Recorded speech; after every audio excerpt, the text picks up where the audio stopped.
to stop doing what you don't like to do and what you shouldn't do, and only focus on the higher level stuff that actually move the needle in the business that brings in revenue. Most business owners have come across this situation being time poor, often working up to 70, 80 hours a week and stuck in every decision, missing out on some of those really important moments that matter, those moments that you can't go back and recapture.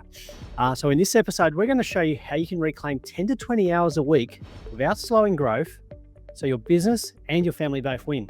We're going to unpack some practical systems, some practical operating steps for owners. We're going to look at what we call, or what our guest calls, the 10K hour filter to decide what you should actually do, the outcomes you should delegate, and the tasks that you need to do or the methods you need to implement to get rid of some of those bottlenecks in your business. We're also going to look at how this idea of a 2-week vacation test can really work to prove how your business can run without you.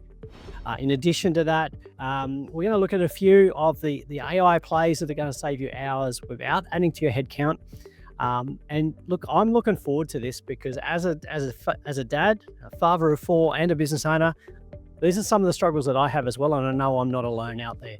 So we're going to dive into it. Welcome back. I'm Paul Sweeney, and today I'm being joined by George Rivera.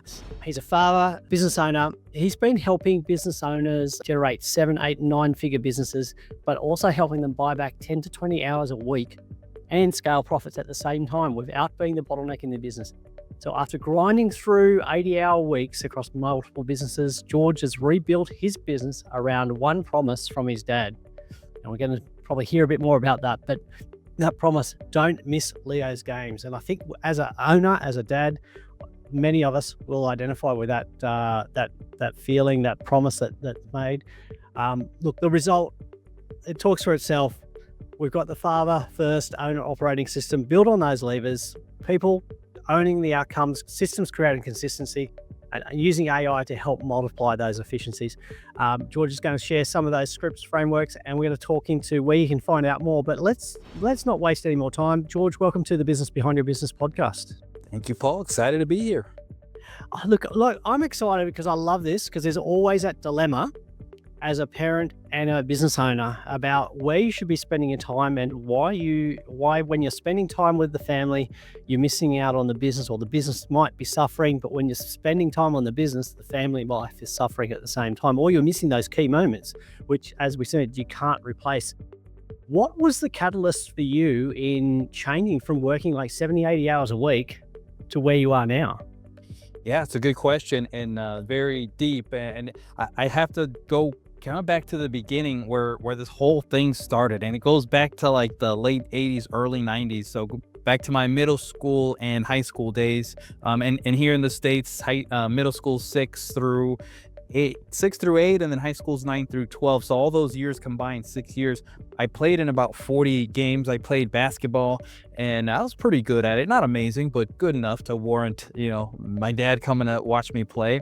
And out of those 40 games, you only made it to one game out of those 40. And I always felt like, man, what's wrong? Is like, it's work more important than me. Like, and I'm young. Like, I don't know how to go through this stuff and calculate this in my head. And so like, I would score a basket, and that's when your parents and especially your dad should be cheering you on. And I look at the stands, and it's like the empty stands, nobody's there cheering me on. And then my teammates, they'd score, and their dads are there cheering them on. Oh, you go, and here's a cup of water, pat on the back, high five. And I remember looking at another dad just saying, I wish he was my dad.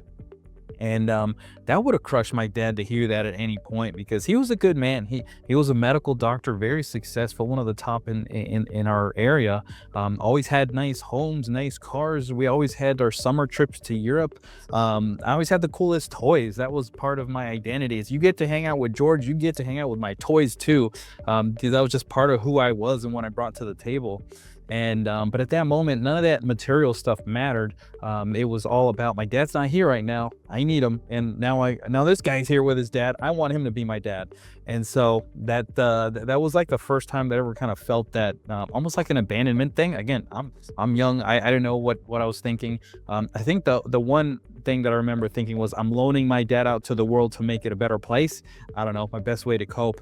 And then fast forward 20 years, This is 2015 now. This is ten years ago, essentially this month. And he is he's starting his 40th year in practice. Actually, earlier in the year, he started his 40th year in practice, and he's thinking he's gearing up for the last third of his life. He's 67. His parents, my grandparents, just passed away in a couple years prior in their mid 90s, and they're full of health and just like mind is all there, sharp and active. And I'm like, sign me up for that. That's a good run.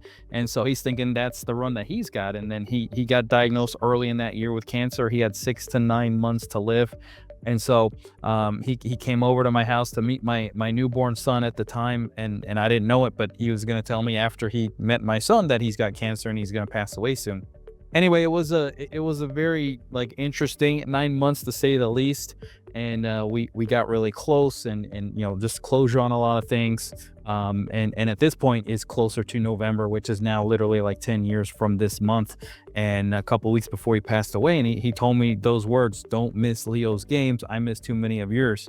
And Leo's my son, who's at the time he's 10 months old, and I'm already blowing it with my son. Like, he's already kind of starting to move around, a lot of first, he's trying to communicate, trying to walk, and I'm just like hardly even there because I'm just like working so much. And so when my dad told me that statement, it hit me in a couple of ways. First, it was like, oh my goodness, he acknowledged that feeling that I had when I was in middle school, high school, of like, me wondering where the heck he is and why isn't he here, and him apologizing for that, or kind of lamenting that, sort of brought some sweet closure to that. I thought I'd suppress that feeling to never visit it again, but it just like bubbled up. I can't explain it. But then the other side of it was like, oh my goodness, I'm my dad all over again. I'm working, I'm out of the house all day long. I'm giving him great homes and cars and a great lifestyle, and we're going to Europe just like I did when I was a kid. And had you seen me and talked to my dad a couple years prior, I would have been high-fiving my dad. Dad, you showed me how to be a man. You showed me it takes work. Don't worry about the family. Like, they'll be good as long as we're doing our part, bringing home the bacon. It's a thing we say here in the States. We love bacon here.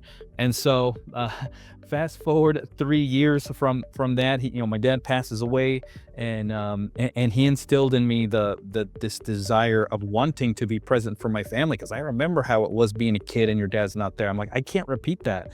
And so fast forward 3 years, my business scales essentially to my best year at the time, to $20 million that year. It's an online supplement company, and the thing is printing money. It's like never before, but life is miserable. And I sent off this email to a dear friend and a mentor. He actually was in Rome at the time, so that's why it was an email. I'm like, hit me up when you get back next week to the States. I know you're with your family, but here you go. And I just wrote him, there's some days that I hate this business, and I don't use the word hate often unless there's like this visceral feeling behind it. And I was like, but hit me back when you get back home. And then I'm like, okay, back to work. I vented. I feel like I'm ready for another 12-hour run till I just collapse on my computer to be dragged to bed. And he called me like 20 minutes later, and I'm like, hey, I thought you were out in Europe. He's like, yeah, we're still here, but I saw your email and we have to talk. That was like an SOS, like a cry for help. And I'm just like, okay. And we ended up talking for a couple of hours. But to boil down the point of that, or I guess the outcome of that conversation, was essentially, you need to quit doing the stuff that you don't like to do and only do the stuff that you like to do. Because again, I'm doing $20 million that year, printing money, but I'm the bottleneck for everything. Imagine if you could see me here and then 40 people beneath me on one row, like no organizational structure. I had the worst org chart in human history. And so I'm hiring different people for different problems. And when they can't accomplish the task, I'm getting upset. It just comes back to me, and it's just bogging my time down. And I'm a marketer. I write sales copy. I create funnels. I do the fun side of online marketing, which is the make money, the revenue optimization, recurring revenue, all that fun stuff. The admin stuff, I do not like to do. I'm okay at it, but the same brain shouldn't be doing both things. And so the outcome of that call was stop doing what you don't like to do and what you shouldn't do, and only focus on the higher level stuff that actually move the needle in the business that brings in revenue. I'm like, okay, 23 years in business and I'm finally figuring this out now. Wow, at least better late than never. And then that phone call became the foundation for the blueprint of what I'm talking now. And it took about a year and a half to really get into the transformation, because us entrepreneurs, or let me speak for myself, can be very stubborn to give up certain things. It's like nobody can do it like me. And I have we call it PTSD, from past mistakes. Like I've lost, $300,000 in making certain mistakes, or I didn't validate an invoice. And when you're doing a lot of volume, these invoices are big, so you need to validate them. And I didn't have time to validate them. And so, yeah, a lot of critical things that I guess you call them leaky buckets, where just money's just flowing out the other end and there's no control of it. And so, anyway, it took a while, but full transformation came in the year 2021, scaled the business to $50 million. But now I'm working no more than 30 hours a week, and I'm actually living a semi-retired lifestyle. I'm hardly working at all. Emergencies still happen, fires still happen, but somebody else puts them out, because it's the frameworks that we put in place that handle everything. And me, I bought my time back so that I'm with my family. I'm connected with my wife. One thing I didn't mention is that my dad, the way that he worked so hard, that's not a sustainable way to live, because you lose your family eventually. My parents couldn't sustain that, and my dad lost his family, and I was on the verge of losing mine, repeating in my dad's footsteps. And it wasn't like my family was standing at the door ready to leave, but I'm like, I've seen this movie before and I know how it ends. We need to change things up. And so fortunately that happened. And I'm proud to say 2021 comes around. I'm not missing any of Leo's games. So I'm honoring my dad's promise. He's homeschooled, which is something that we it's a popular thing here in the States. He travels with us. I taught him how to negotiate real estate. We have, an Airbnb portfolio, vacation rentals, buy land and other real estate and other businesses. And so I'm bringing my son into it. My son actually has a podcast now. So he's kind of following in dad's footsteps in the entrepreneurial sense. And yeah, all that time's been brought back to my family. And just to kind of wrap up the intro part, and I'm kind of going long, but kind of to come to current day. So over the last 2 or 3 years, I've been asked by a number of just friends and peers and just various different places in my network. They don't like talk to each other or didn't team up and say, let's all ask George this question. But they were saying, you need to teach people how you're doing this. And I'm like, teach them what? And they're like, this lifestyle that you have, that you're like semi-retired, you're traveling, you're making money, you're with your family. It's like, that doesn't happen very often. And I was like, well, what do I teach them? Like how to travel and this, and it didn't make sense. And I sort of just parked that suggestion until the last, I'd say 7-8 months. This whole idea about buying back time, there's frameworks that you can implement in your business to free you up. Once you're free from that, you now have time to do whatever else you want to do. So I'm a family first, father first guy. So I'm all about, let's bring dad back in the home so that he can make the impact and the presence that he was born to be the father he was born to be. Because when you let iPads and iPhones raise your kids, it's the scariest play. You put them out in the World Wide Web on their own to discover things. They're going to see the things that probably no human should ever see, but somehow kids find that early, like average age of 8. Fortunately, we never let my son do that, but I've seen the statistics. And so the goal is bring father back home, save the family, and then make a generational impact, because once you got dad home making his impact, I can't help but to go down further generations. So that's the intro. I know I went a little bit long, but wherever you want to unpack there. Look, I think what you've described is a very clear picture of so many businesses around the world. Okay, so many businesses holding up the ideals, and the org chart that you said you were trapped into. I think that's the badge of honor that a lot of business owners wear.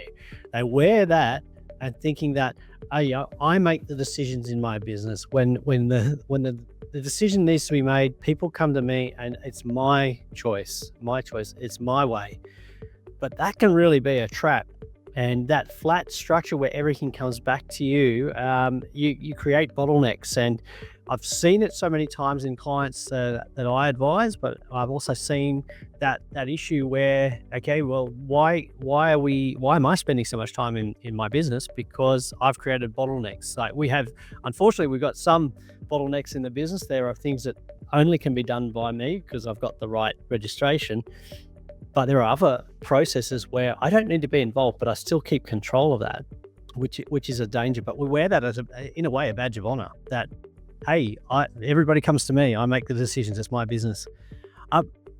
So you've made the conscious decision, and you did mention, and the thing I really appreciate here is you mentioned that it took over a year to move from where you were to where you are now, I think a lot of people look for that very quick fix, that instant fix. We seem to be wanting everything instantly these days, but it is a gradual process. What kind of process did you discover? And like, obviously you've mapped out a framework which we can get access to, and we'll put a link in the show notes to it. The buyback time formula. There's a book that you've produced. It's available.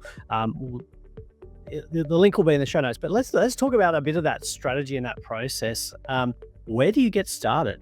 Because there's so many things you could do. Yeah, no, that's a good question.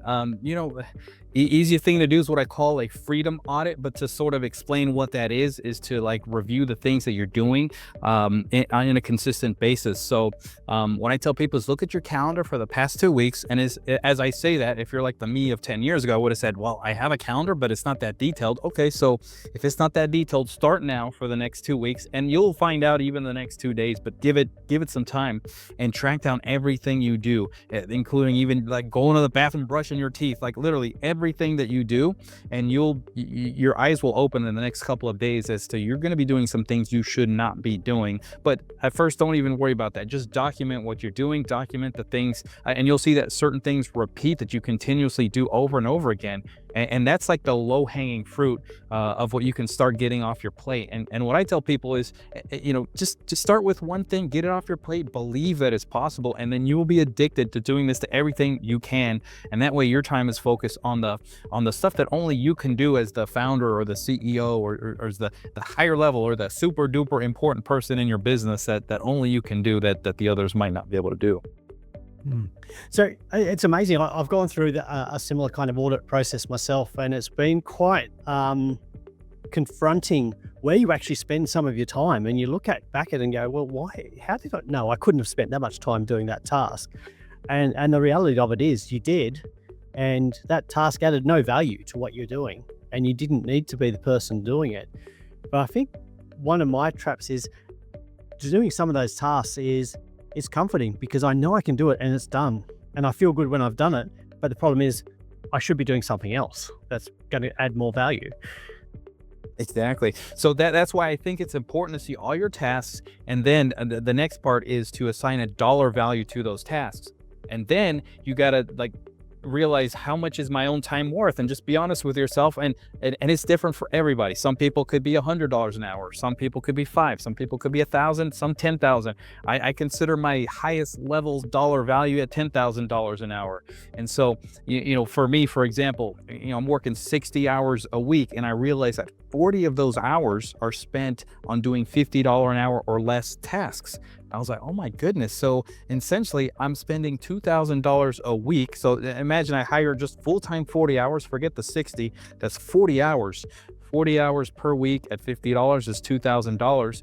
It's like if I value my strategic high-level thinking time at $10,000 an hour, I'm already like, oh my gosh, I could have just paid $2,000 and saved all that time. And so assuming that the other 20 hours were spent on high-level strategic thinking, but imagine doing that but also being burned out. Usually it's at the end of the day, so it's low efficiency, high strategic thinking. So imagine now that I'm working less than 30 hours a week because I've gotten rid of all the lower dollar an hour stuff.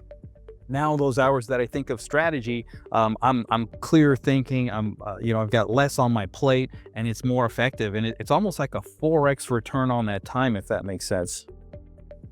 So putting some dollar values on it, I guess, really crystallizes how much it's costing you to hold on to those tasks that you shouldn't be doing. When you work through this exercise with people, or when people have worked through it and they've fed back to you, what are some of the responses that they've come across? So you mentioned $10,000 an hour tasks, but for most business owners, what kind of things have they been discovering when they've gone through this audit?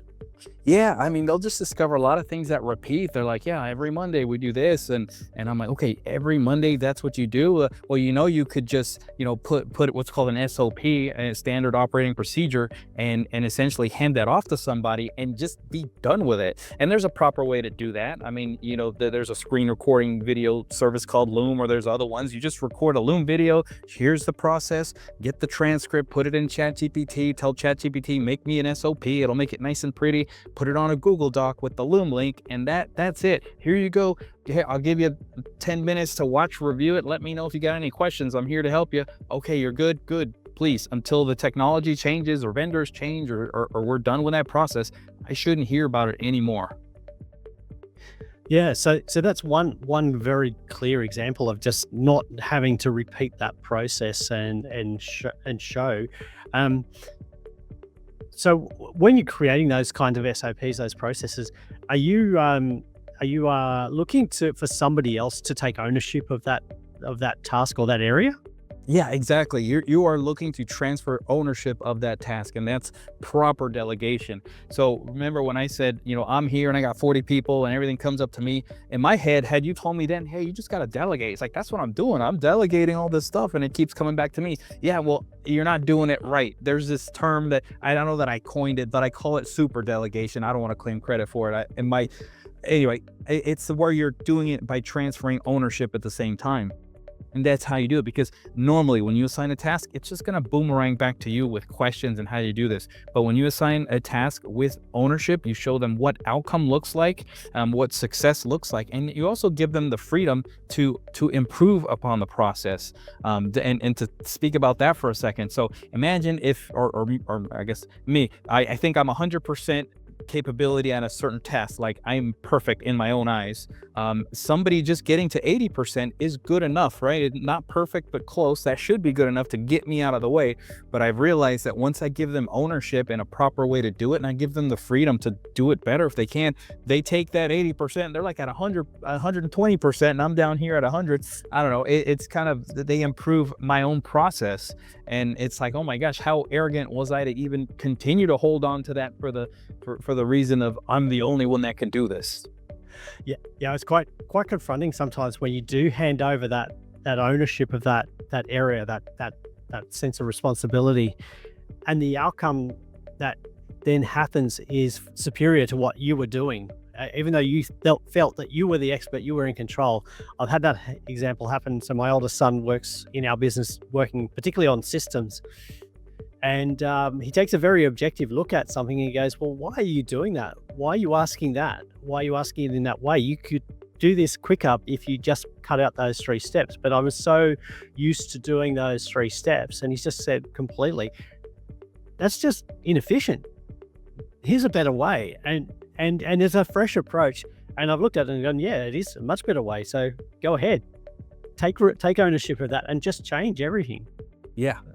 Oh, that's the best when that happens. I mean, maybe the earlier, younger version of me might have been a little like, oh man, that wasn't me that figured it out, hurt, ego, whatever. At this point, at least this point in my career, in my life, zero ego. You can do it better. Please have at it. Show me how. So you've come up with a framework, and it is in the book, which buyback time formula.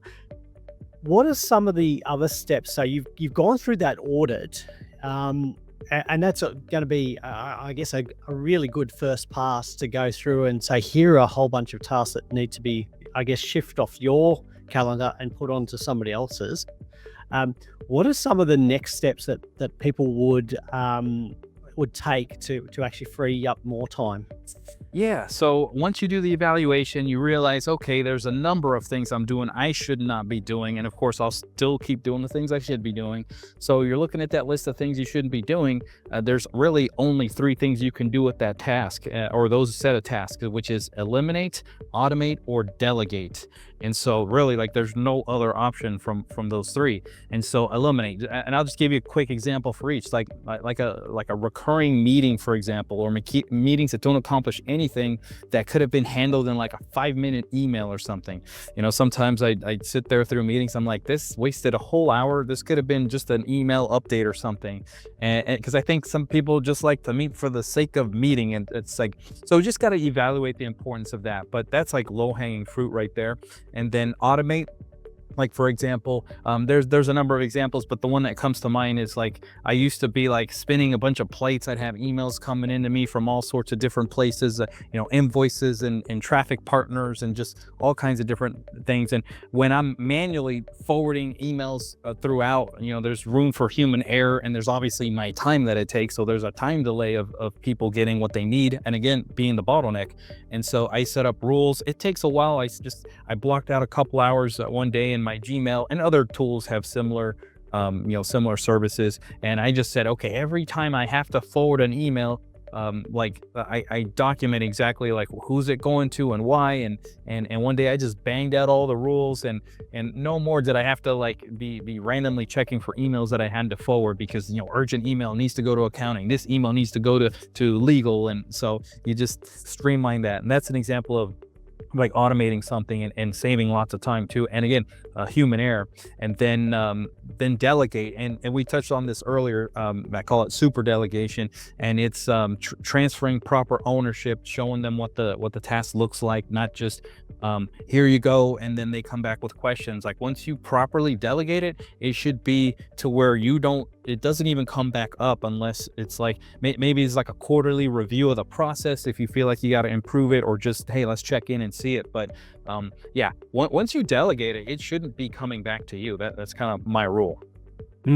I think a lot of business owners look at delegation the wrong way. Yeah, I think we look at delegation is two things I see is that we delegate, but we don't give enough responsibility or enough permission, and we still maintain a very tight control over there. The other one I see, which is delegation without setting a framework or a desired outcome. I call that abdication, where you don't want to deal with the problem, so you push it to somebody else and hope that they don't stuff it up more than you will. That's the thing.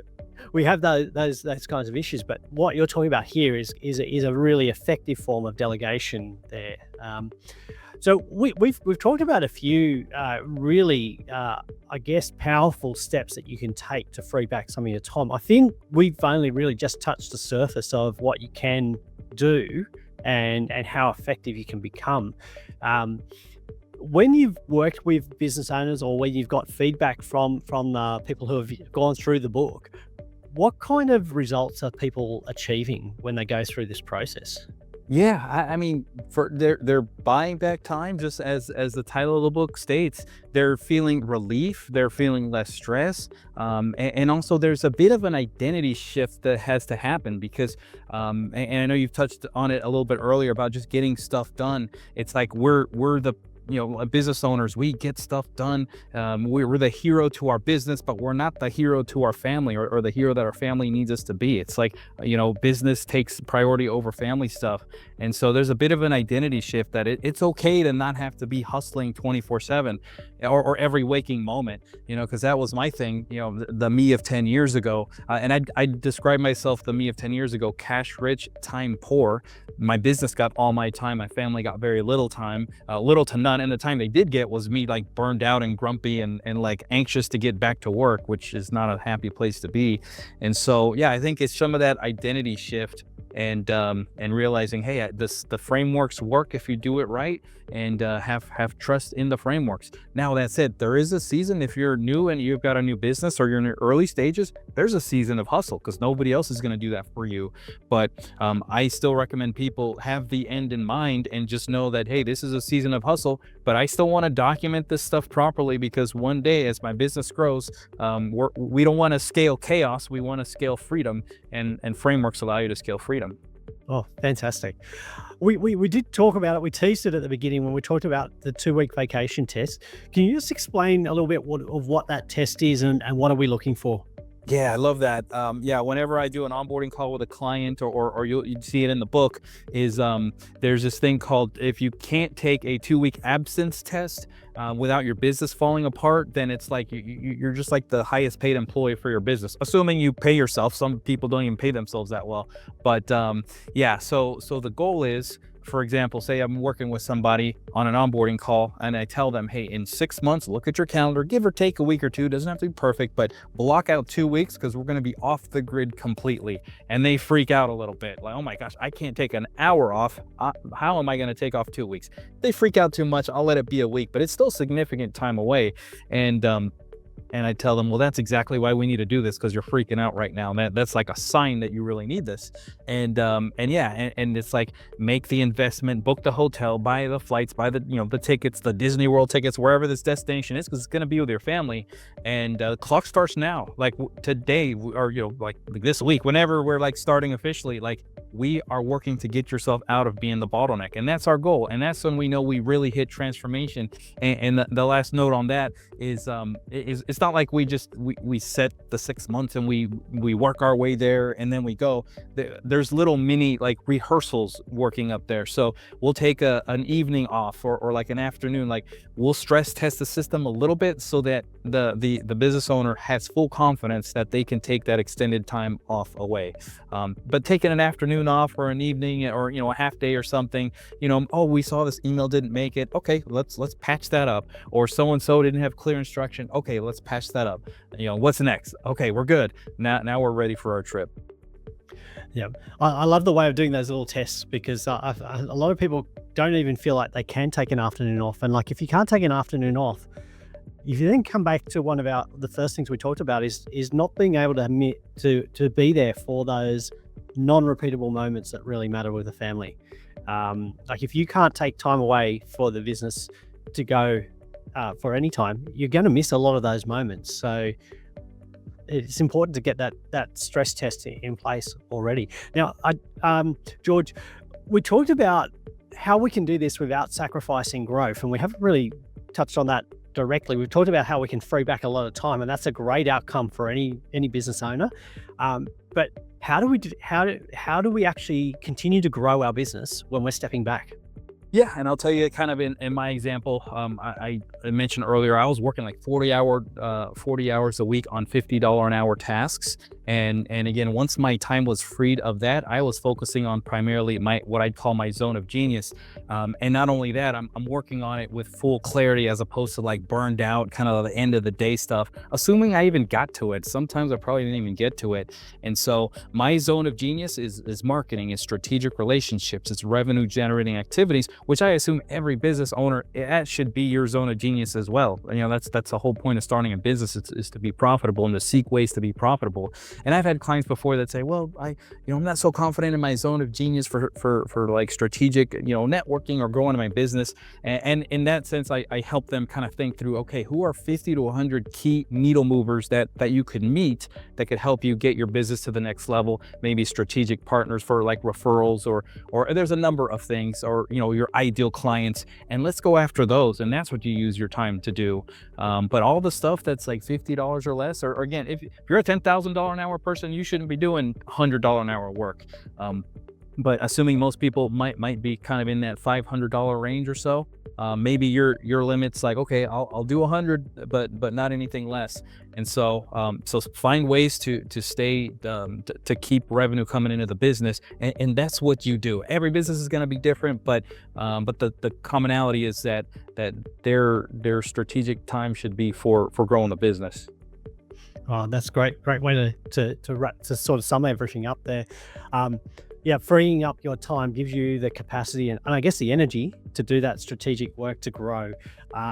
So I think, if I'm correct, the first place to start really is one, get a copy of the buyback time formula book. That's the first place. The second thing then is to go and do the $10,000 hour filter and looking at your calendar and say, what should I eliminate? What should I automate or delegate? And then actually delegate the outcomes, not the specific tasks. What else? Is there something I'm missing, or is it that clear? Yeah, I mean, that's it. Like at a really high level, I mean, there's little details under kind of some of those bullet points as far as the specific process, but that's it at a high level. You can do that well. You can buy back your time, and then you can give that time back to your family, give that time back to like rebuilding your health. Because if you're like how I was 10 years ago, your health might not be in the best place, might be like foregoing your fitness and working out and keeping the mind sharp and eating right. And I'm not a nutritionist, so you got to do your own research for that. But I recommend as you get your time back, save some of that for your health. Absolutely.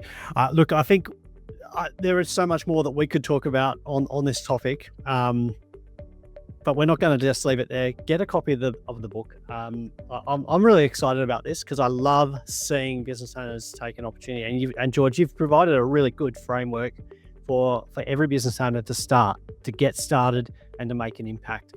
And that's been, it's a big thing. Like, there's so much stress, so much burnout. We want business owners to run that business with freedom, and enjoy doing what they're doing. And this is a great way to sort of get out of that trap of working 70, 80-hour weeks. Look after your health, look after your family, invest in your family, invest in yourself. George, thank you for creating such a great resource and a great framework for us to copy, to imitate, to follow, and benefit from, just as you have. Awesome. Thank you, Paul. Yeah, this has been fun.